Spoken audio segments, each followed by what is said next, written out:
चलिए जानते हैं आज देश और दुनिया की सिलेक्टेड काम की और महत्वपूर्ण 25 बड़ी खबरों को सिर्फ 10 मिनट में। पर अभी तक आपने इस वीडियो को लाइक नहीं किया है तो लाइक कर दें और इस चैनल को सब्सक्राइब भी कर लीजिए। दलाई लामा के बाद मोदी से मिली नैन्सी पेलोसी, इनके भारत दौरे से भड़का चीन, कहा तिब्बती धर्मगुरु अलगाववादी, गलत संदेश देना बंद करे अमेरिका। जी हां दोस्तों, प्रधानमंत्री नरेंद्र मोदी गुरुवार को तिब्बती धर्मगुरु दलाई लामा से मिलने आए एक अमेरिकी डेलीगेशन से मिले। इस दौरान प्रधानमंत्री मोदी ने पूर्व US house speaker Nancy Pelosi से भी मुलाकात की। पीएम मोदी और अमेरिकी प्रतिनिधिमंडल के बीच यह मुलाकात के कई मायने तलाशे जा रहे हैं। दरअसल दोस्तों, यह पहली बार है जब कोई विदेशी प्रतिनिधिमंडल भारत की जमीन से तिब्बत के समर्थन में आवाज उठा रहा है। वहीं दोस्तों, अगली बड़ी खबर आ रही है, अरविंद केजरीवाल को शराब नीति केस में मिली जमानत, दिल्ली सीएम कल जेल से बाहर आ सकते हैं, ईडी बिल के खिलाफ करेगी अपील।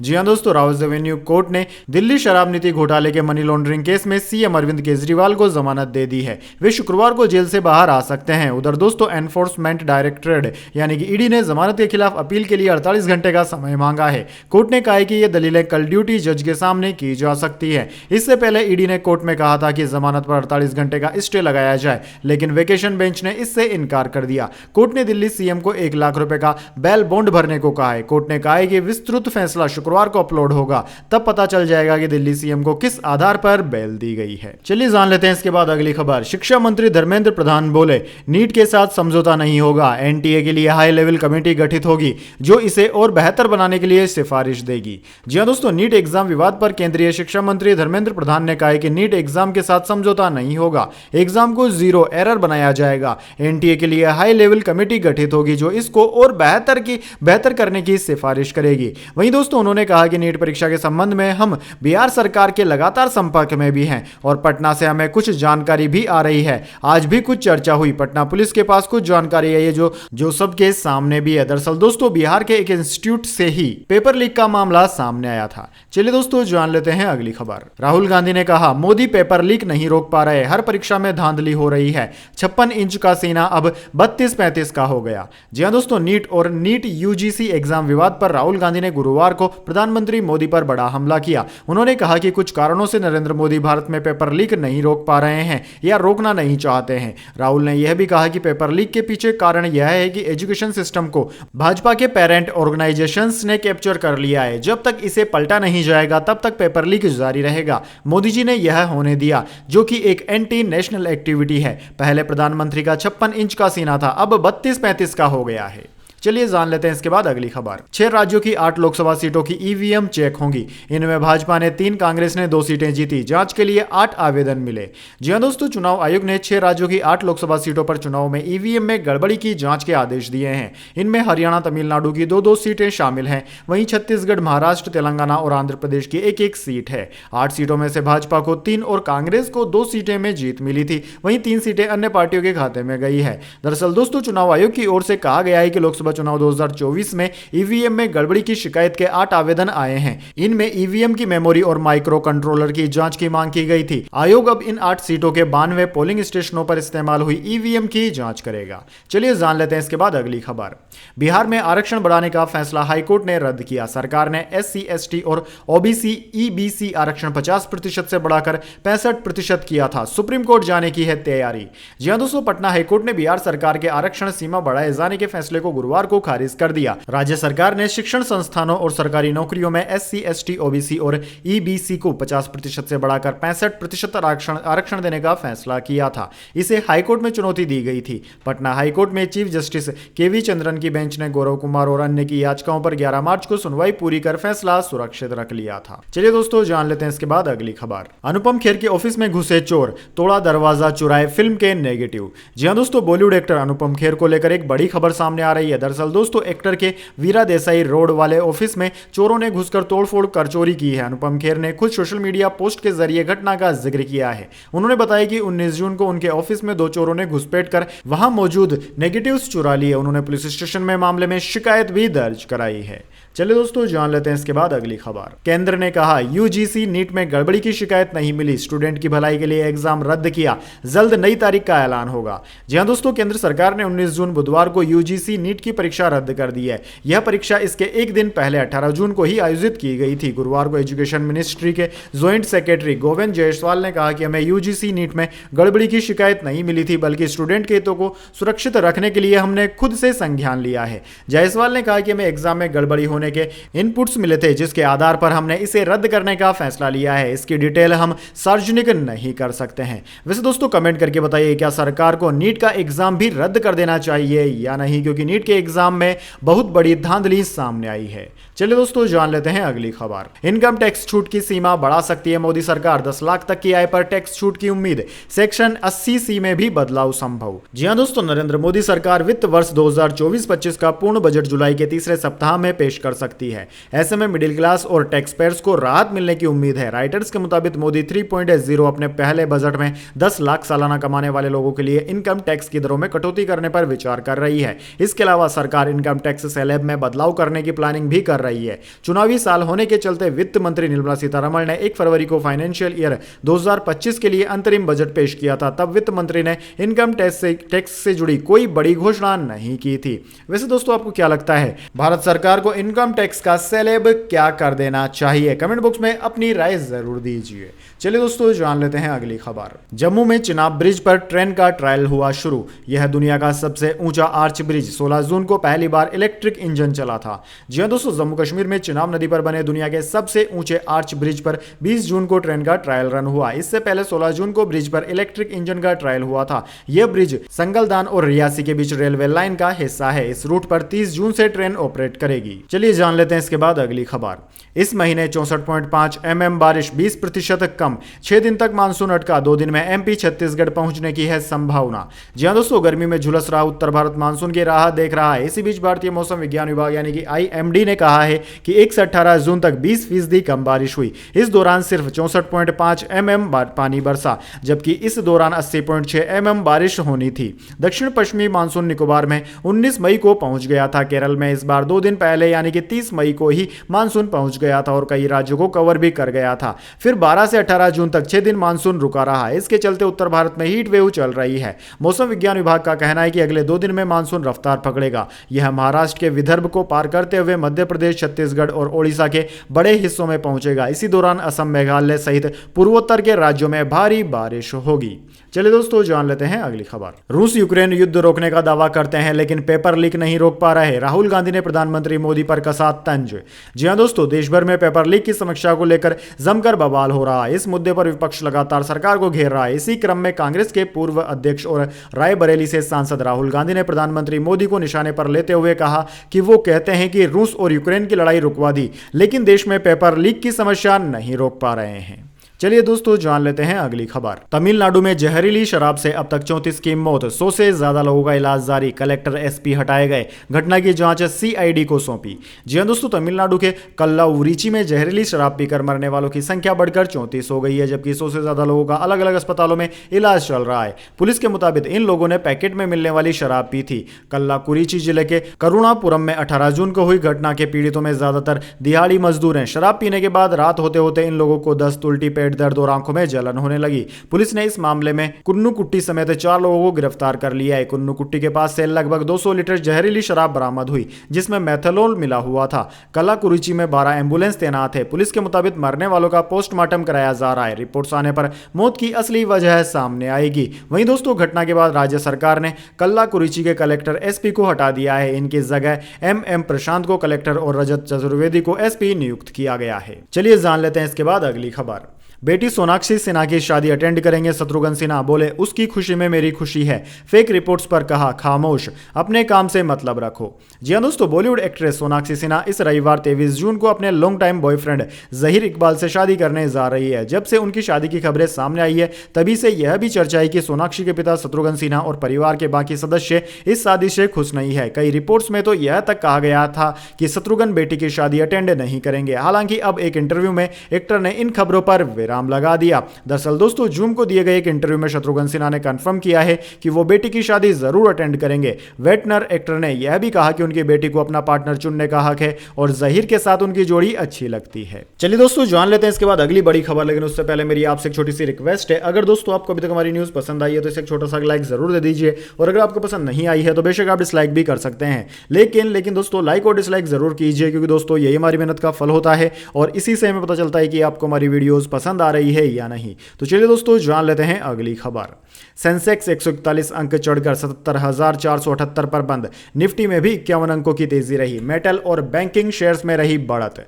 जी हां दोस्तों, शेयर बाजार में 20 जून को बढ़त देखने को मिली। सेंसेक्स 141 अंकों की तेजी के साथ 77,478 के स्तर पर बंद हुआ। वहीं निफ्टी में भी 51 अंकों की तेजी रही। यह 23,567 के स्तर पर बंद हुआ। दोस्तों सेंसेक्स के 30 शेयरों में से 16 में गिरावट और 14 में तेजी देखने को मिली। मेटल और बैंकिंग शेयर्स में आज ज्यादा तेजी देखने को मिली। इससे पहले दोस्तों शेयर बाजार ने ऑल टाइम हाई भी बनाया था। वहीं दोस्तों बात करें निफ्टी 50 के टॉप गेनर और टॉप लूजर स्टॉक्स की, तो दोस्तों आज के मार्केट में निफ्टी 50 के टॉप गेनर्स में हिंडाल्को, ग्रासिम और जेएसडब्ल्यू स्टील रहे, जबकि निफ्टी 50 के टॉप लूजर्स में hero MotoCorp, Mahindra and Mahindra और सन फार्मा रहे।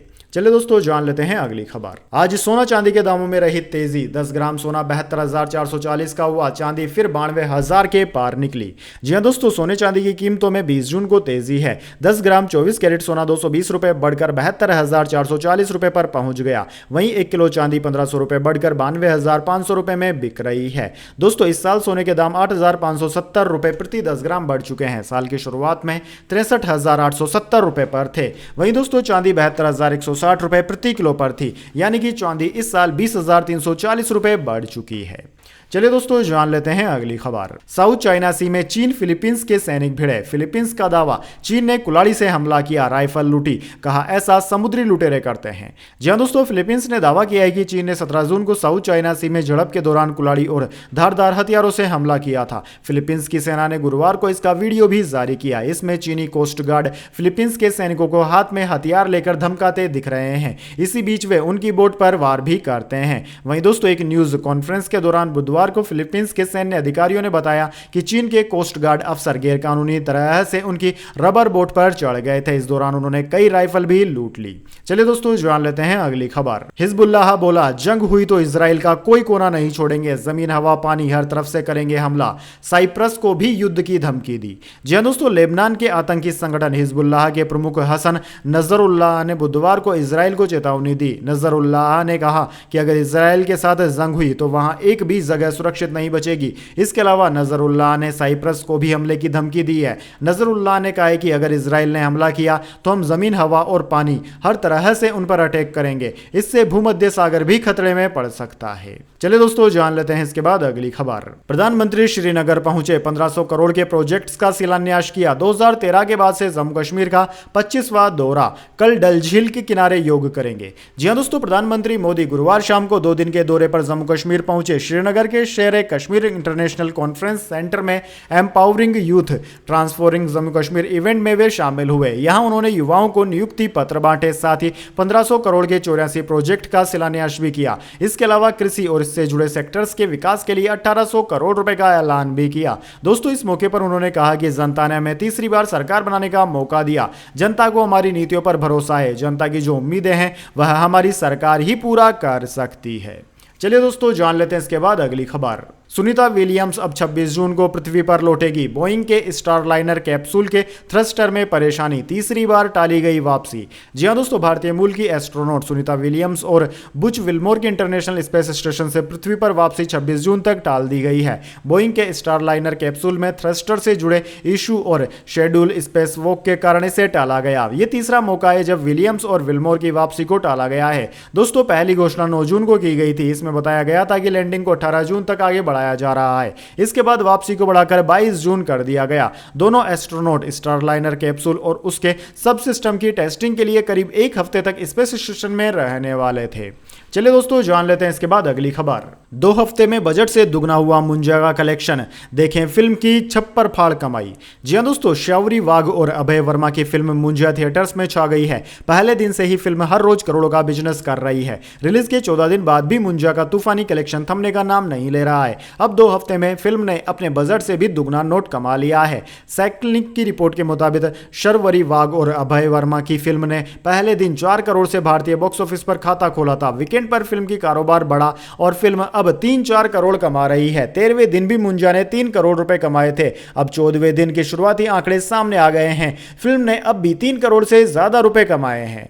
चलिए दोस्तों, जान लेते हैं इसके बाद अगली बड़ी खबर। सऊदी में गर्मी से 1000 हज यात्रियों की मौत, इनमें 658 मिस्र, 70 भारत के। इस साल 1.75 लाख भारतीय हज पर गए थे। जी हां दोस्तों, सऊदी अरब के मक्का में हज करने गए 1000 लोगों की गर्मी से मौत हो गई। न्यूज एजेंसी AFP ने अलग अलग देशों के आंकड़ों के आधार पर यह जानकारी दी है। एक अरबी डिप्लोमेट ने बताया कि मरने वालों में करीब 658 हाजी अकेले मिस्र के हैं। वहीं 1400 लोग अब भी लापता हैं। हालांकि सऊदी अरब की तरफ से अब तक मरने वालों की संख्या को लेकर कोई पुष्टि नहीं की गई है। उधर दोस्तों, मिडिल ईस्ट में पड़ रही भीषण गर्मी के बीच मक्का में 17 जून को तापमान 51.8 डिग्री सेल्सियस दर्ज किया गया। वहीं 18 जून को थोड़ी राहत के साथ पारा 47 डिग्री रहा। रिपोर्ट्स के मुताबिक 12 से 19 जून तक चले हज के बीच 70 भारतीय यात्रियों की भी मौत हुई है।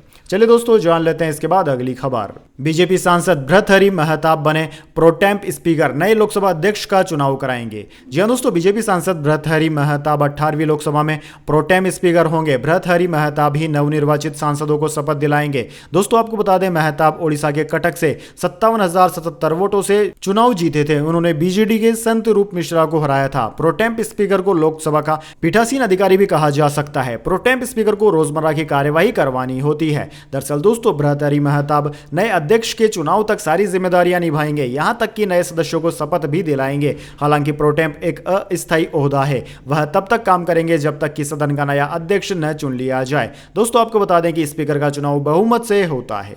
चलिए दोस्तों, जान लेते हैं अगली खबर। महाराष्ट्र विधानसभा चुनाव को लेकर महायुति में घमासान, शिंदे गुट ने बीजेपी और अजित पवार पर साधा निशाना। जी हां दोस्तों, लोकसभा चुनाव के बाद महाराष्ट्र में आगामी विधानसभा चुनाव के लिए एनडीए के नेतृत्व वाले महायुति गठबंधन में सीट वितरण को लेकर रस्साकसी शुरू हो गई है। शिवसेना शिंदे गुट के वरिष्ठ नेता रामदास कदम ने लोकसभा चुनाव को लेकर सहयोगी बीजेपी और अजित पवार पर निशाना साधा। शिवसेना के 58वें स्थापना दिवस समारोह में रामदास कदम ने कहा कि अगर शिवसेना के लोकसभा उम्मीदवारों की घोषणा भाजपा की तरह चुनाव से 2 महीने पहले की जाती तो हम सभी 15 सीटों पर जीत सकते थे। जब हमने अपने कैंडिडेट्स की घोषणा की तो भाजपा कूद पड़ी और उन सीटों पर अपना दावा ठोक दिया। उन्होंने कहा कि मैंने एकनाथ शिंदे से हस्तक्षेप को रोकने का अनुरोध किया। अगर ऐसा नहीं होता तो नासिक से हमारे हेमंत गोडसे, यवंतमाल से भावना गवली और हिंगोली सीट से हेमंत पाटिल जीतकर संसद पहुंच सकते थे। रामदास कदम ने तंज कसते हुए कहा कि अगर अजित पवार की एंट्री में देरी हो जाती तो ठीक रहता। चलिए दोस्तों, जान लेते हैं अगली खबर।